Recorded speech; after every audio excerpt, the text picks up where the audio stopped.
की भारत माता की भारत माता की শহীদ শরণে আপন মরণে রক্ত ঋণ শোধ করো শহীদ শরণে আপন মরণে রক্ত ঋণ শোধ করো শত শহীদের রক্ত হবে না কো ব্যর্থ, শত শহীদের রক্ত হবে না কো ব্যর্থ। নেতাজি সুভাষচন্দ্র বসু কি মহাত্মা গান্ধী কি বন্দে মাতরম বন্দে মাতরম जय हिंद জয় হিন্দ, जय हिंद জয় হিন্দ, जय हिंद জয় হিন্দ। আগে সবাই পুষ্পাঞ্জলি নিবেদন করুন তারপরে ওই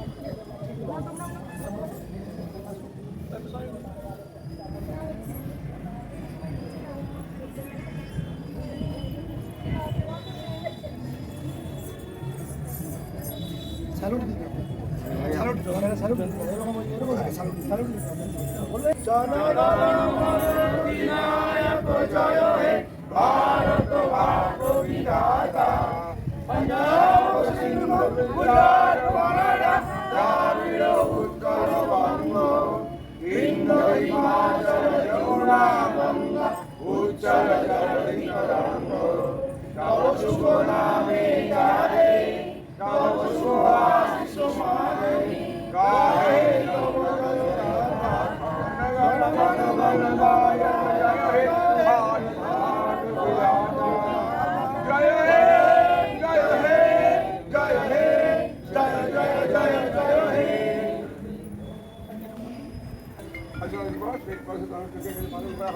আমাদের মধ্যে এখানে আমাদের এক্সিকিউটিভ কমিটির সমস্ত প্রায় মাঝি রামবাবু আমাদের কমিটির মধ্যে রয়েছে সুমতি, আমাদের সাংস্কৃতিক মন্দির অর্ধেন্দু, মিলন, সুমন, সবাই যেমন আপনারা সবাই এবং আমাদের শিশুরা বাচ্চারা এরা ভবিষ্যৎ ভারতবর্ষে সবাই এসেছি।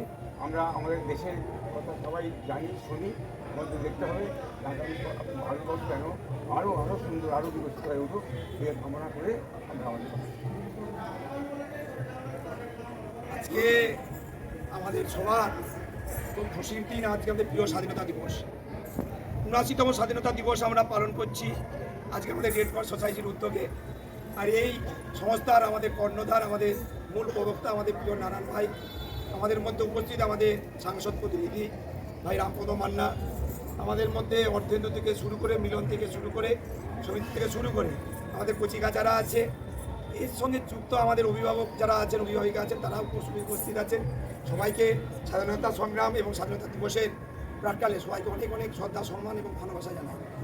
আমি শুধু দুটো কথা বলি যে আজকে যাদের বিনিময়ে আমরা এই স্বাধীনতা পেলাম, সেই শহীদরা, সেই মনীষীরা, যাদের আত্মত্যাগের মধ্যে, আত্মবলিদানের মধ্যে দিয়ে আমরা এই স্বাধীনতা পেয়েছি, আমি এই আগামী প্রজন্মের আমাদের ছোট কচিকাচারা আছে, তোমাদের মনে রাখতে হবে, তোমাদেরকে তাদেরকে শ্রদ্ধা জানাতে হবে। শুধু আজকের দিনের মধ্যে নয়, ক্ষুদিরামকে জানতে হবে, বিনয় মাধব দীনেশকে জানতে হবে, মাতঙ্গিনী হাজরাকে জানতে হবে, নেতাজি সুভাষচন্দ্র বসুকে জানতে হবে, যে বলেছিল তোমরা রক্ত দাও আমি তোমাদের স্বাধীনতা দেবো। মাতঙ্গিনী হাজরা শেষ সময়ে গুলি করেছে, এই জাতীয় পতাকাকে বুকে ধরে নিয়ে দাঁড়িয়ে বসে শুয়ে পড়েছে, কিন্তু মাটিতে গুলন্ডিত করতে দেয়নি এই মাতঙ্গিনী হাজরা। তার কাহিনী জানতে হবে, তবেই আমরা এই স্বাধীনতা দিবসের দিনে এই তিরঙ্গা পতাকাকে আমরা সম্মান জানাতে পারবো। আর যে সম্মান জানাতে পারলেই আমি আমার দেশকে ভালোবাসতে পারবো। এই ভালোবাসা আমাদের সকলের মধ্যে থাকুক। দেশের পতাকাকে ভালোবাসি, দেশের শহীদদের ভালোবাসি, শ্রদ্ধা জানাই। এটুকু বলে সবাইকে অনেক অনেক ধন্যবাদ জানিয়ে কথা শেষ করি। ধন্যবাদ, নমস্কার। এখানে অনেক নাচের তারা শহীদ যারা হয়েছে তারা এই আজকের দিনে 15ই আগস্ট 1947 সালে স্বাধীনতা আমরা পেয়েছিলাম। এই দিনটাকে এই কচিকাচারা যাতে ভবিষ্যতে মানে এই দিনটাকে স্মরণ করতে পারবে, এদের পথপ্রদর্শক আমরা এদিকে দেখাবো যে এইভাবে হয়েছিল এবং এদিকে শিখাবো, সেইভাবেই চলবে। আজকে রেড ক্রস সোসাইটির উদ্যোগে যে জাতীয় পতাকা উত্তোলন।